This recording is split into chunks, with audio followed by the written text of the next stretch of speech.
Once Upon a Time in the Blood and in the City by Gerald Frost. One does not have to be a sociopath to do what I do, but it helps. It was a little bit after midnight, the witching hour. I'd gone to a movie, and it was as wretched as the reviews had warned. Now it was afterward.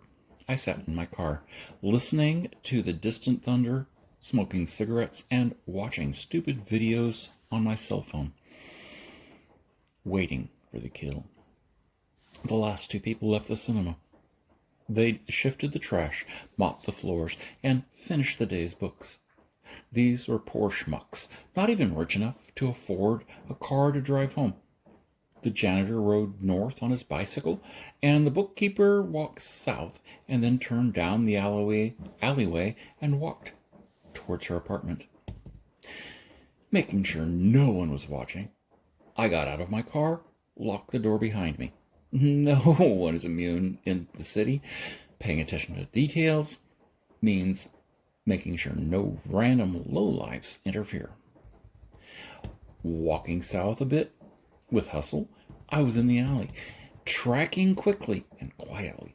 She was halfway down the alley, looking forward to feeding her cat, which would purr for her and rub her legs as he wove figure eights and brushed her legs with her tail. Some people lead such tiny lives. She didn't hear me as I ran up, drove her purse arm up behind her back. In the next instance, my other hand went over her mouth. No screams from you, my pretty. Not tonight, not in this city. When the weight of my charge caught up to events and transferred kinetic energy to the attack, which by the laws of physics slowed me down, I kept control of the situation by hooking a leg in front of hers. Down she went, with me on her back, and her breath was driven out of her by my clamped fingers. Her purse arm was jammed farther up her back, but as she flailed, I released it and retrieved her other arm. There's only so much pain that you can gain from twisting an arm. When the arm is damaged, the threat of damage goes away. I took my hand away from her mouth and put it behind her head. A couple of quick bounces on the rubbish plastered pavement dociled her down in short order. Such short order that she hadn't even had a chance to cry out. Good girl. I planted a knee on the small of her back and brought both of her hands behind her, and while I held her with one hand, I used my other hand to find the pulse on her neck.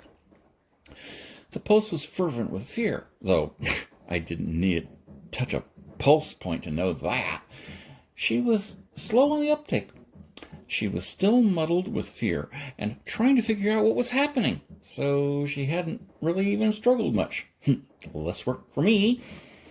There's an artery that goes up the side of the neck to the brain. I call it the off switch. It doesn't take a lot of pressure, but when the brain doesn't get enough oxygen for 15 seconds, it goes to sleep. It also doesn't leave a mark. No bruising. Depending upon when you release the hold upon the person, they will either sleep for a minute or forever. When her body relaxed, I started counting. When I reached 10, I figured that would mean about 5 minutes of sleepy time, and by the end of that time, she wouldn't wake up for other reasons. I put on my gloves and opened her purse. I pulled out her wallet. $60? Shit. Hardly worth the effort, but it would make it look like a robbery. I tossed the purse at a dumpster where in the morning it would be found and cataloged. From my own pocket, I pulled out my penknife that had been honed to surgical levels of sharpness. It was an interesting surprise. My habit is to jab the incision exactly where it would bleed out the body.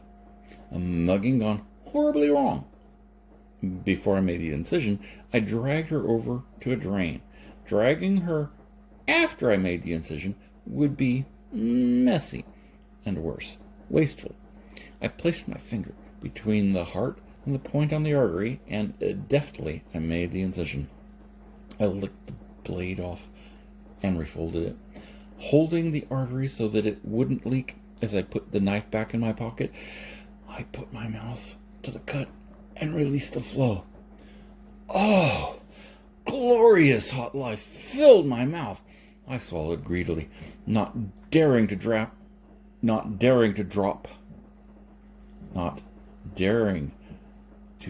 drop. Her blood became mine. Hot life flowed into my system, electrifying my senses. This is the best part of my day, the best part of my week.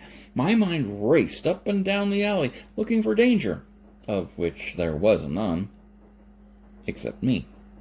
Yea, though I walk through the alley of darkness, in the shadow of death, I shall fear no evil. Why would I be afraid of my own shadow? When she was nearly drained, I restrained myself.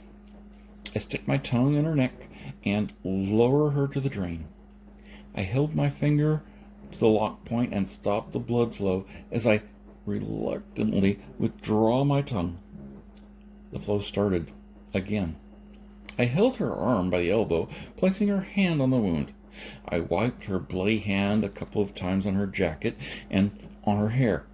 A waste of blood, I know, but necessary to cover the true meaning of the attack. I let her hand fall away from the wound, which was slowly shedding blood into the drain. Such a waste. But the water below would disperse the lack of blood into the tepid flow. I licked my lips and checked for splatters on my jacket. There were none. As I walked to the mouth of the alley, I dusted off my coat. I looked both ways, looking farther with my enhanced power. I walked down the street knowing that no one noticed. The rain started as I strolled back towards my car, fat drops evaporating on the asphalt, bringing the smell of humid grease. I folded up the collar of my jacket as I crossed the street to my car. I unlocked the door and waited for a truck to roll by. It wasn't my best meal, but it wasn't my worst either. The rain would take care of any clues I'd missed. It was time to go home and write a bit more on my latest novel. It was going to be a dark and stormy night. Same change. I arrived back at my apartment, backing into my private parking space behind the building. Water spouted out of the gutters as the storm subsided, as if it were sick of the effort. Above me, the backs of apartments extended over the parking.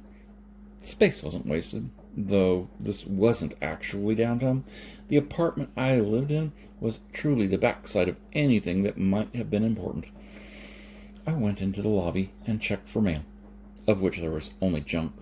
30 years after the internet made reaching any person on the planet simple, people still sent physical letters.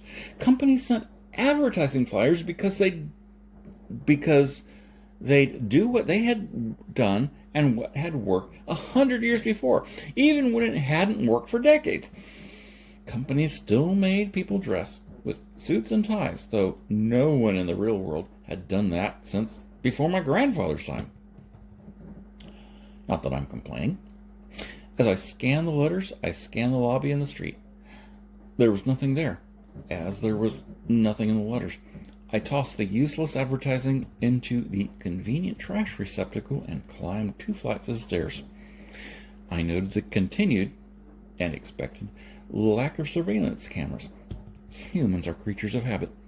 I am too, for that matter. But because humans are so slow to change, I've easily been able to adapt. I opened the door to my hall and peered through. Neither by sight nor by projected perceptions. There is nobody there. I opened the door to the stairwell, and with a more practiced eye, I walked to my door. I note the continued lack of electronic surveillance. Someday, this will become important. For now, I simply keep my awareness open. As I keyed my lock, I noted the hair that I had placed there when I closed the door. It was a subtle, barely noticeable, inexpensive, and perhaps a better passive security device than any alarm. No one had been through this door since I had left earlier in the evening. I opened the door and paused as I sent my perceptions through the crack. No one was there. It's an old habit, but one which has saved my life a couple of times, and therefore it's enforced by what psychologists call partial reinforcement. It doesn't happen all over the time, but the payoff when it does is so amazing that the habit continues for decades, like trying to get a slot machine to cough up money. It hasn't happened for a long time, but this time it may pay off. So the habit persists long past all rational limits one would expect for the extinction of a behavior. There's no one in my apartment. No one has come through the windows. No one has burrowed a hole through the wall. No one has come up through the floor or down through the ceiling. Nothing is disturbed. My sanctuary stayed secure during my absence. I have other places to hide, other places where I could happily live for years, but this is the one I use every day. The others I leave alone to keep them safe. I have other hiding places in this building, good for at least a day, but long enough to make it to the next night, long enough to disappear into the swirling mist of darkness, long enough to avoid the death that daylight delivered. I may never need it, but it's better to have it and not to need it than the deadly alternative. I lock the door behind me, check the motion-activated camera that displays the hall, and reset the upturned empty beer bottle on the doorknob. If someone turns the handle, it will fall and break on the tiles. I'd cut out the carpet and set those grouted tiles myself, a feature which no other apartment in this building has. Security comes in many flavors, and mechanical exclusion via doorknobs, electronic surveillance, and flat-out breaking glass each have their place. As my mentor had said, you cannot be too careful. No one's been here. No one noticed me. No one is chasing me to ground. My trail was unnoticed. I paid my rent a few days early, paid my electricity on time, paid my phone bill as soon as the notice came, and never did anything that called attention to myself. That includes wearing interesting clothes. That includes interesting tattoos. That includes leaving interesting images on video cameras. No one knows why, but my kind has never been able to see itself in mirrors, nor in the camera, not in recordings for that matter. Legend has it that it is because of mirrors which use silver, and Christ was betrayed for a trivial amount of silver, so mirrors do not acknowledge my kind of evil. No one's verified this legend. I tend to doubt it. Since almost all mirrors we now use are silver, I tend to doubt it. Since almost all mirrors now used are aluminum, the reflecting surface, it's probably a connection that was made by someone superstitious. But whatever the source of the power I used, it was to my advantage. Also, for some reason, the clothes I wear aren't visible. An empty suit should be in the mirror, but of course, that isn't what happens. Perhaps the director of a movie said, "Look in the mirror," and no one is looking back, because that was a cheaper special effect than a suit of clothes floating in the air. For whatever reason, the zone of visual exclusion extends to anything I wear. I look out through a slit in the curtains. I don't touch anything. It's a pre-made opening that I simply look through. Of the cars that are parked on the street, none are occupied. No one is watching, so I'm not being watched either. The local lady of the evening is leaning on her lamppost, hoping for a final goodnight kiss. She's safe from me. Having her there acts as an alarm. It's like the beer bottle falling off a doorknob. As long as she's there, I can watch, and whoever she's keeping an eye on, I'll keep an eye on. Good dog. I back away from the curtain and withdraw my perception. I don't know how it works. I don't have to open a physical door. There just has to be a pathway for my perception, and my mind is able to reach out of the area and surveil. It's some sort of animal awareness, a built-in security feature that comes with the gig, a set of habits that helps me extend my life. I was once called a anal compulsive by an actual psychologist. He made a good meal. I get out of my walkabout clothes, tossing them in a pile by the washing machine. I won't run the clothes washer during the night, but by day it is an acceptable noise, and the cleaning of things is a soothing thing to sleep by. I dress in my sleep clothes and pour a large snifter of wine to celebrate the end of a long and successful day. I do enjoy people. I sit down to my laptop and write. This is a part of my winding down habit. Getting words on page is easy. Deciding what humans would like to read, well, that's hard. I know there are millions of posts about food, things what a lady has had for dinner, but most people would not be amused by my meal plan, except perhaps the police, and that sort of attention I would rather avoid. It would complicate my life rather more than is healthy.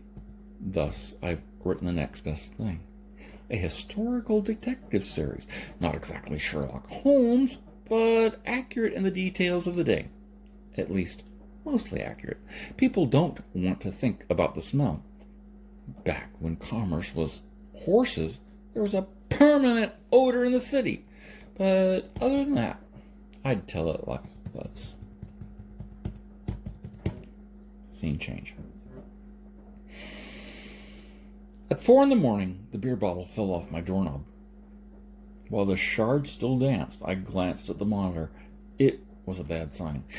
It wasn't a random drug addict hoping for an unlocked door leading to cash on the counter and an easily an easily carried pile of high-value items. Oh no.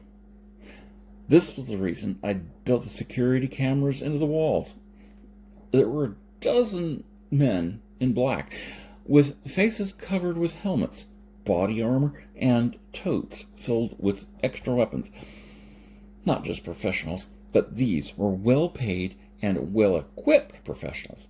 It didn't take long to decide that evading this expertly equipped and highly trained kill squad was the proper survival choice.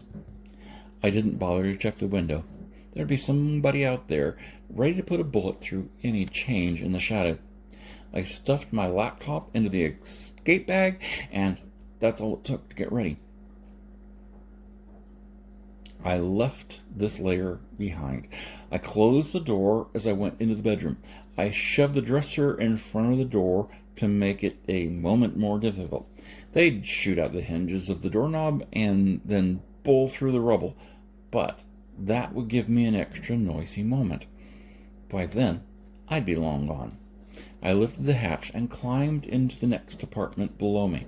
I reset the hatch above me and triggered a minor avalanche of debris which would cover the hatch. The couple below me were sleeping, though not for long. My risk was finding this room filled with black-clad warriors waiting for me. There were none. It was a sloppy attack, a hasty attack, a hint that not all the exits would be watched. I exited to the hall, locking the door behind me, and used a key to enter the apartment across the hall. It was time to slow down and think. I opened my laptop and checked my security. My front door is now laying on my couch, not a subtle entrance, and the bedroom door is being removed from its frame. No chatter amongst the troops, another sign that this was a well-trained troop. This wasn't a random bird squad. I'd come home at 2, and when I'd checked, there wasn't anyone on the street. Apparently, they'd surveilled the property remotely, as I would have picked up anyone who was there in person. They'd given me a couple of hours to settle in and unwind, and themselves a couple of hours to wind up and gather their gear. They were pulling out drawers and emptying them, starting with the bottom. Yeah, they'd done this before. If you empty the top drawer, then you'll find a pile in the way when you try to empty the bottom drawer. And then you flip the dresser upside down to see if there's anything underneath. Not looking for drugs or money, but checking for clues as to where I might have gone. They hadn't yet started scraping the closet. I'd seen all that I need. I accessed a setting on my laptop and answered yes 3 times. This triggered a detonation that wouldn't hurt the building, but would give the intruders a hell of a headache. If they'd played this game before, they might already be deaf. Alarms were ringing throughout the building. There'd been an explosion, and the police and the fire departments were on their way. The invaders were retreating, not in a sloppy rush, but they were covering the lines of exit. Even having been rattled, they were still acting professional. Their helmets would be sound-plated, so maybe they weren't permanently deafened. Automatic overrides would have kicked in to protect them. They'd scampered away by a block, backing off to a predetermined set of locations to enforce a perimeter. I'd waited for them to exit the building, and then I'd joined the tenants rushing about, asking what happened. Down into the basement I went, to where my friend the janitor lived and ran her small empire. She wasn't there at the moment, but she'd be back with all kinds of stories. She'd be surprised to see me, as my apartment wasn't there anymore. Well, the space was there, but the contents were now several dumpsters worth of scrambled trash. I left before she came back. She was moderately drug addicted, and I'm not interested in high-maintenance women. I left the keys to my car hanging on a peg on the wall. She'd been good to me, for a limited value of good. Besides, I'd never look at that car again. Below the basement was a tunnel system, dark but not damp. It was built to move liquor and women in and out of brothels and hotels while not drawing attention. I opened the door and my awareness flowed into the tunnel. Empty, except for a few half-starved spiders. I entered the tunnel and pulled the door frame on top of me. From here, it was an easy walk under the street to come up into another apartment building. It was empty as well. The janitor in this building had gone topside to watch the excitement.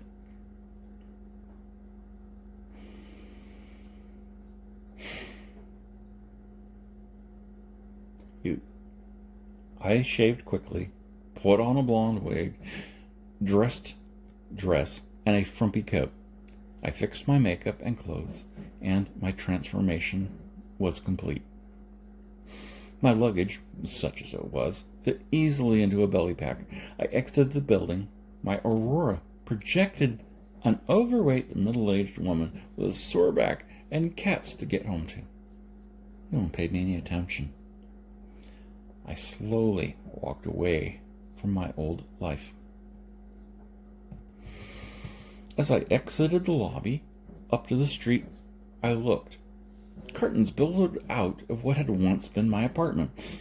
I guess it still was, since the rent was paid up, but I couldn't use it for the day that was coming. Those that fear the darkness don't understand that the light is far more deadly. I walked a few steps north, and then I looked again, peering to gain a better angle. I could see fine the first time. Well, what I was looking for was a clean escape route, a clear view of my attackers. There was one ahead of me. To avoid that brute, I enhanced my projected helpless femininity. I needn't have bothered. This brute was nearly mentally mute. Reading his mind required me to ratchet down my own perceptions. Nevertheless, I played my role as perfectly as I could. There was no point in being the embodiment of chic and style if it didn't have to do with elegance and survival. I looked up at my old building. As a lady, I asked the next to me what had happened, as if I didn't know. I looked up at my old building as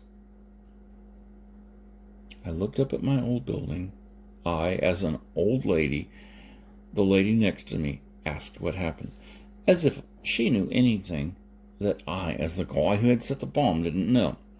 She said that it was in a terrorist attack.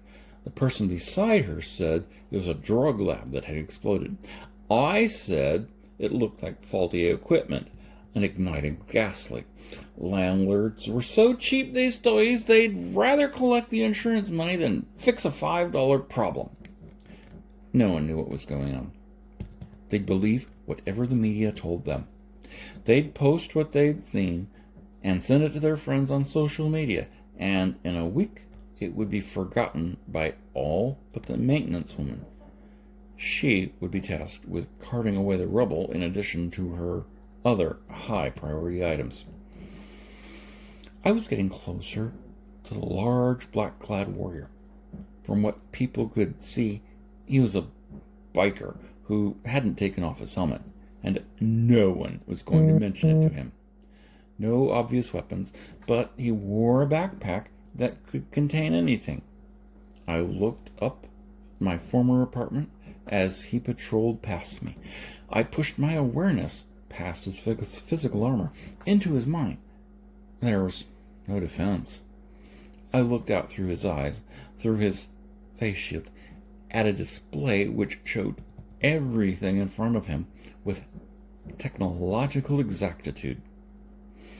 Everyone he saw was surrounded by a halo of data, who they were, from their name, through their parents and their grandparents, through their credit ratings, all the way down to the number of books on their overdue library card.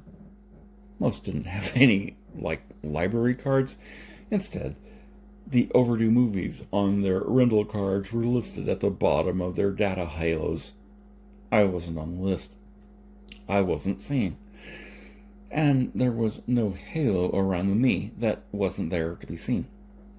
On his awareness, I simply didn't exist. Interesting.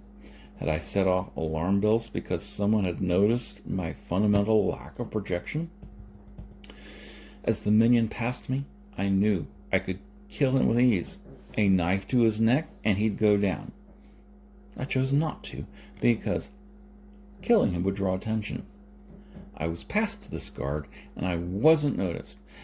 It might not happen next time, but at least this time I hadn't rung the alarm bells. The minion's backpack was another matter. What was in it? I focused my attention deeper into his mind. "What's in your wallet, big guy?" I asked, and his mind responded.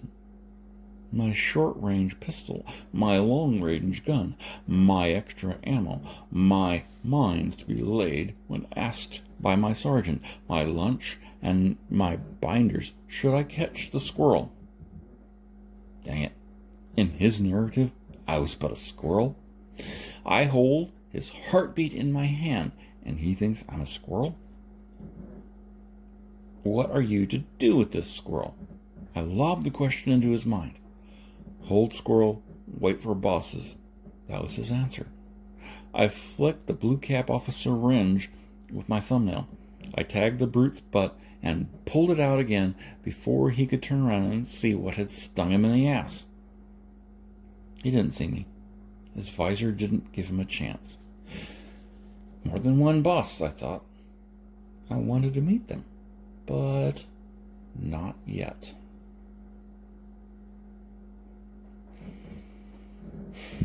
Once upon a time, in the blood and in the city. It's a story I'm working on. Gerald Frost. If you've enjoyed, leave me a comment.